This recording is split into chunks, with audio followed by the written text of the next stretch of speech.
எங்க கட்சியினுடைய கொள்கை ஜாதி கேட்காதே, ஜாதி சொல்லாதே, ஜாதி பார்க்காதே. நாங்கள் அங்கே அடிபட்டு கிடப்பதை ஒரு பெண்ணாகத்தான் பார்க்கிறோம். அங்க பாதிக்கப்பட்டது ஒரு பெண்ணா தான் பார்க்கிறோம். புரியுதுங்களா?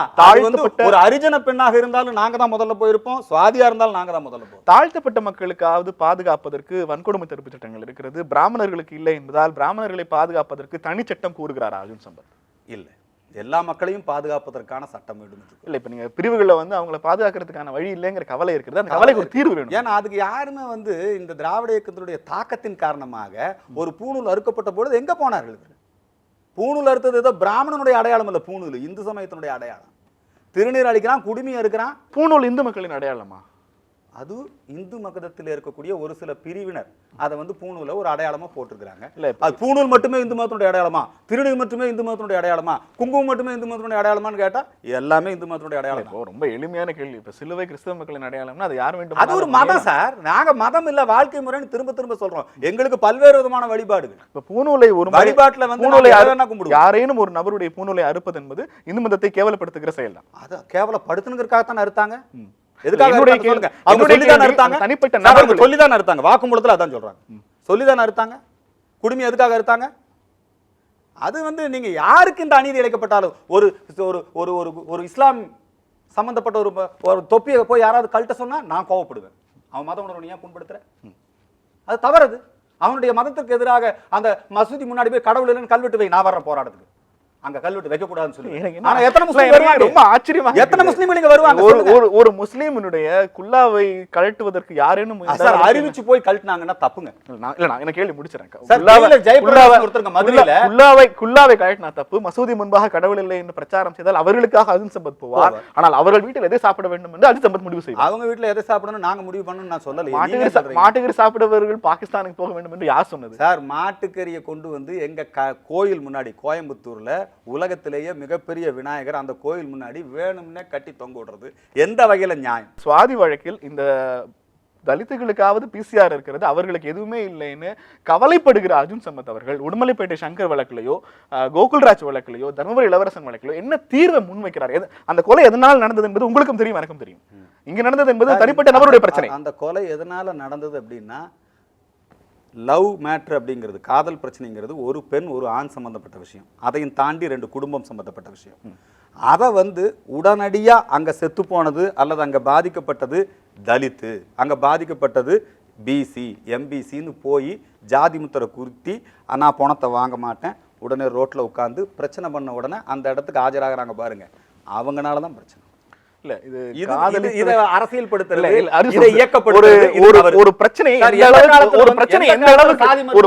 தமிழ்நாட்டினுடைய ஒரு ஜீவாதாரமான பிரச்சனை எந்த அளவுக்கு சுருக்குகிறார்கள். ஒரு தலித் என்கிற காரணத்திற்காக மட்டுமே அந்த ஒரு கௌரவ கொலையாக ஆணவ கொலை நடந்திருக்கிறது.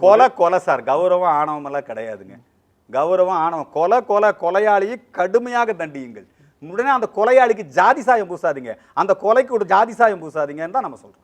இந்த தொடர்ச்சியாக ஜாதியால் நடைபெறுகிற கொலைக்கு ஜாதி சாயம் பூசாதீங்கிறது என்ன பதிலா நடைபெற்ற கொலை இருந்ததுன்னா அதுக்குன்னு சட்டம் இருக்கு, நடவடிக்கை எடுங்க சார். உடனே கட்சி நடத்தாதீங்க அங்க போய். இன்னைக்கு நீங்க இந்த கட்சி எப்படி ஒரு போலரைசேஷனை உருவாக்கினாங்க சார். ஒரு காலத்துல போலரைசேஷன்ங்கிறது எப்படி போலரைசேஷன் உருவாக்குனது யாரு? இப்ப நீங்க சுயநலம் மிக்க தலைவர். இப்ப நீங்க சொன்ன அந்த போலரைசேஷனை உருவாக்க தங்களுக்கு அரசியல் பிளாட்ஃபார்ம் வேணுங்கிறதுக்காக இருக்கிற தலைவர்கள் இல்ல, யாரும் கிறிஸ்தவ மிஷனரிகளால் தூண்டிவிடப்பட்ட தலைவர்கள். யாரும் கேட்கிற அர்ஜுன் சம்பத் ஒரு பிரதான அரசியல் கட்சி தலைவர், 118 தொகுதிகளை வேட்பாளர் நிறுத்தி இருக்கிற தலைவர், தமிழ்நாட்டில் இந்த காரணங்களால போலரைசேஷனை தூண்டி விட்டு தலைவர்கள் பேரை சொல்றதுல என்ன பிரச்சனை? ஒரு தப்பும் கிடையாது. யார் தூண்டி விட்டது சொல்லி அவர்களை போய் வம்புக்கு இழுக்க விரும்பல. நான் அவர்களை தவறு செய்கிற அடிப்படையில் 2 பிரச்சனை. தவறு செய்கிறவர்கள் பேரை நீங்க சொல்ல மறுக்கிறீங்க. ஆதி தமிழர் பேரவை மேட்டுப்பாளையத்துல மீட்டிங் போட்டு கவுண்டர் வீட்டில் போய் பொண்ணு கேளு போராட்டம். அந்த ஏரியால கோயம்புத்தூர்ல எந்த ஜாதி பிரச்சனையும் இல்லை. ஆனா இவங்க அங்க போய் நான் போராட்டம் பண்றேன், மேலதாளத்தோட பொண்ணு கேட்பேன். இது என்ன சார், நீங்களே சொல்லுங்க. அதே மாதிரி அவர் திருமாவளவன் சார் எனக்கு ரொம்ப அன்புக்குரிய சகோதரர். அவருடைய 50வது பிறந்தநாள் விழாவை நான் அங்கே லண்டனில் இலங்கை தமிழர் பிரச்சனை இப்போ போனபோது அவருக்கு நான் ரொம்ப பெரிய மரியாதை, இன்னைக்கும் அன்றளவு மரியாதை வச்சிருக்கேன். ஆனால் அவர் நாமக்கல்ல தரந்தாழ்ந்து பேசினார். என்ன பேசுறாரு? என்ன பேசுறாருங்கிறது அப்ப ஊடகங்கள் எல்லாம் என்ன பேசுறாருன்னு அர்ஜுன் சம்பத் சொல்றாரு. ஏதோ ஒரு குறிப்பிட்ட ஜாதியை சார்ந்த பெண்கள் எல்லாம் இன்னொரு ஜாதியை சார்ந்த பசங்க பின்னாடி ஓடி வந்துடுற மாதிரி அதெல்லாம் அப்படி எல்லாம் பேசக்கூடாதுங்க. இவங்க எல்லாம் ஒரு பொறுப்பான தலைவர்கள்ங்க. இவங்க எல்லாம் அப்படி பேசக்கூடாது. இவர்களெல்லாம் இந்த சமுதாயத்துல அந்த மாற்றத்தை ஏற்படுத்துவதற்காக உழைக்கக்கூடிய தலைவர்கள். இவர்கள் ஜாதி தலைவர்களாக நான் பார்க்கல, இவர்களை சாதித்த தலைவர்களாக நான் பார்க்க வேண்டும் என்று நினைக்கிறேன். இல்ல இப்ப என்னுடைய கேள்வி, ஆதித்தமிழர் பேரையும் விடுதலை சிறுத்தைகளும் தமிழ்நாட்டுல போலரைசேஷன் உருவாக்குறாங்கன்னா அதற்கு இந்து மக்கள் கட்சியினுடைய எது நடவடிக்கை என்னன்னு கேக்குறேன். என்னுடைய நடவடிக்கை என்ன? அவங்களையும் சந்திச்சு பேசணும், இவங்களையும் சந்திச்சு பேசணும். இதுக்கான நடவடிக்கைகள் ஒரு இடத்துல விஷயம் என்பது சுயநலத்திற்காக திட்டமிட்டு மக்களை பிளவுபடுத்துகிறது. பேச்சுவார்த்தையில் என்ன நடக்குது, என்ன முடிவு பண்ணி காவல்துறை நடவடிக்கை எடுக்கணும். இதை நாங்க அம்பலப்படுத்துறோம். அவர் என்ன அறிவிச்சாரு திருமாவளவன் சார்? நாங்க வந்து மதம் மாறுறதா இதுக்கு தீர்வு. 5000 பேர் 2000 பேர் நாங்க கிறிஸ்தவரா மாறுறோம், 3000 பேர் பௌத்தரா மாறுறோம் அறிவிச்சாரு. அதுக்கு மாற்றாதான் நான் தாய் மதம் திரும்ப நிகழ்ச்சி அறிவிச்சேன். அதுக்கு மாற்றாதான் நான் தாய் மதம் திரும்ப நிகழ்ச்சி அறிவிச்சேன். ஆகவே அவர்களுடைய அணுகுமுறை, அதுக்காக நாங்க வந்து அவர் எங்க வீட்டு பிள்ளை, எங்க சகோதரர். அவர் ஒன்றும் ஆலூர் அவர் பேருன்னா ஆலூர் ஷானவாசுக்கும் அந்த கட்சிக்கும் எந்த சம்பந்தமும் இல்லை. அவர் அங்கிருந்துகிட்டு எங்க மக்களை அவங்க சமுதாயத்துக்கு ஆதரவா பயன்படுத்திட்டு இருக்கிறாரு. அவர்களுக்கு தெரியாமலே அவர்கள் என்ஜிஓக்களுடைய கையிலே மாட்டிக்கொண்டிருக்கிறார்கள். அதெல்லாம் விடுவிக்க வேண்டும். அதற்கு எங்களுடைய அரவணைப்பும் எங்களுடைய அணுகுமுறையும் தான் அதை சரிப்படுத்த முடியும். நான் உடனே போய் திருமாவளவன் சார் கிட்ட, தமிழ்நாட்டில் இருக்கிற இந்துக்களுக்கான பாதுகாவலனாக இருக்கிற போது, நீங்கள் இருக்கிற போது, அவங்க விடுதலை சிறுத்தைகள் தனது எந்த இடத்துலையுமே இஸ்லாமியர்களை விட்டு கொடுத்த மாதிரி தெரியல. இன்னும் சொல்ல போனா தமிழ்நாட்டில் இருக்கிற அரசியல் கட்சிகளிலேயே இஸ்லாமியர்களுக்கான அதிக பிரதிநிதித்துவமும் இஸ்லாமிய சார்ந்த கொள்கைகளை அதிகம் முன்னெடுக்கிறதே திருமாவளவன் தான். ஆமா, உண்மைதான். அவர் டிசம்பர் 6 அம்பேத்கர் நினைவு நாள் என்பதை விட அவருக்கு அங்க அது என்ன ஊர், அங்கே அயோத்தியில் போய் மசூதி கட்டுறதா அவருக்கு பெரிய தலித் முஸ்லீம் எழுச்சி நாள் கொண்டாடுறாரு. இயேசு ரச்சகராக அவரே வந்துட்டாருன்னு சொல்லி கிறிஸ்துமஸ் விழாவில் கலந்துக்குவார். அவர் ஒரு நாள் கூட விநாயகர் விழாவுக்கு வந்ததில்லை, ஒரு நாள் கூட தீபாவளிக்கு வந்ததில்லை. அவர் அப்படி இருக்காரு. அவர் இடத்துல மனமாற்றம் வர வேண்டும். அவர் யாருடைய கையில் ஆயுதமாக போகிறாரு? இந்த பயங்கரவாதிகளால் கொல்லப்பட்டவர்களில் கோயம்புத்தூரில் போலீஸ்காரர் செல்வராஜ் கொல்லப்பட்ட பிறகு எங்கள் அருந்ததிய மக்கள் இல்லை என்று சொன்னால் அந்த செல்வராஜ் உடலை மீட்டிருக்க முடியாது. அது மாதிரி இதில் பல்வேறு விதமான விஷயங்கள் உள்ளே இருக்கிறது. நாங்கள் முழுமையாக தாழ்த்தப்பட்ட மக்கள் என்று சொல்லக்கூடியவர்களை நாங்கள் ராமானுஜருடைய பாணியிலே, அம்பேத்கருடைய பாணியில், நான் உண்மையான அம்பேத்கரிஸ்ட், திருமாவளவன் உண்மையான அம்பேத்கரிஸ்ட் இல்லை. அம்பேத்கரை ஃபாலோ பண்ணுறத, அம்பேத்கர் சொன்ன எல்லா கொள்கையும் அவர் ஃபாலோ பண்ணுற மாதிரி எனக்கு தெரியலை. தயவு செஞ்சு அவர் அம்பேத்கருடைய வாழ்க்கையை, அம்பேத்கர் இன்னும் நல்லா படிக்கணும். அம்பேத்கர் எந்த இடத்துலையும் நான் முஸ்லீமாக மாறுவேன்னு சொல்லலை. ஹைதராபாத் நிசாம் 7 கோடி ரூபாய் கொடுக்குறாரு அந்த காலத்தில். அவர் மாற தயாராக இல்லை. சர்ச்சுகளை அணுகுனாங்க, அவர் மாற தயாராக இல்லை. நம்முடைய இந்து சமயத்தில் இருக்கக்கூடிய ஒரு பிரிவாக இருக்கக்கூடிய பௌத்த மதத்துக்கு அவர் மாறினார்.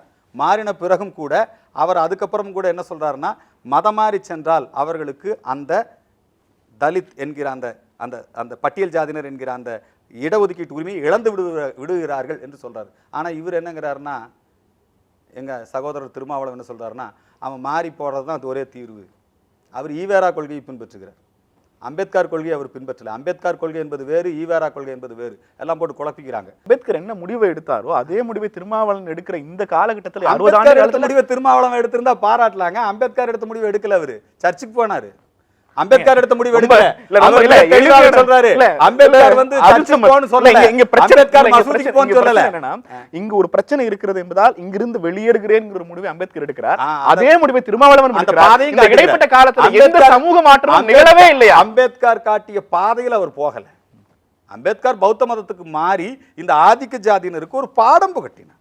இல்ல, என்னுடைய கேள்வி, இந்த மதத்தில் இருக்கிற குறைபாடுகளை என்னால் சரி செய்யல அப்படின்னு வெளியில போறார், சீர்திருத்த முயற்சித்தார். வெளியில போய் சீர்திருத்த நினைச்சார். சட்டப்பூர்வமாக அம்பேத்கர் மிக தெளிவா சொல்றாரு, ரிசர்வ் தொகுதியில் யார் சார் போட்டியிட முடியும்? நீங்க சொல்லுங்க. முஸ்லீம் போட்டியிட முடியுமா? கிறிஸ்தவர் போட்டியிட முடியுமா? உயர்ந்த ஜாதியினர் போட்டியிட முடியுமா? ரிசர்வ் தொகுதியில இந்துக்கள் மட்டும், தாழ்த்தப்பட்ட மக்கள் மட்டும் தான் போட்டியிட முடியும். தாழ்த்தப்பட்ட மக்கள் தான் இந்துக்கள். இதை மிக அற்புதமாக அவர் நிரூபித்திருக்கிறார் அம்பேத்கர். தாழ்த்தப்பட்ட மக்கள் இந்து மதத்துல மட்டும் தான் இருக்காங்கிறதானே உண்மை. அப்புறம் ஏன் சர்ச்சில் தனி டம்ளர், சர்ச்சில் ஏன் போய் திருமாவளவன் சர்ச்சில் போராட வேண்டியதானே? மதம் மாறி போனா அங்க வந்து தீண்டாமை. கான்ஸ்டிடியூஷன் அம்பேத்கர் இயற்றிய போது தாழ்த்தப்பட்ட மக்கள் இந்து மதத்துல மட்டும் தான் இருந்தாங்க. அதனால நீங்க வந்து அந்த ரிசர்வ் தொகுதியில் அவங்க தான் நிக்க முடியும். ஆமா, ஏன் அது அம்பேத்கர் வந்து அவரு மதம் மாறி போனாலும் அவங்க ரிசர்வ் தொகுதியில் நிக்க முடியும்னு சொல்லல? மதம் மாறி போறது தீர்வுன்னு நினைச்சாரா அம்பேத்கர்? கிறிஸ்தவத்துக்கோ இஸ்லாத்துக்கோ போயிட்டா ஜாதி இல்லைன்னு நினைச்சாரா?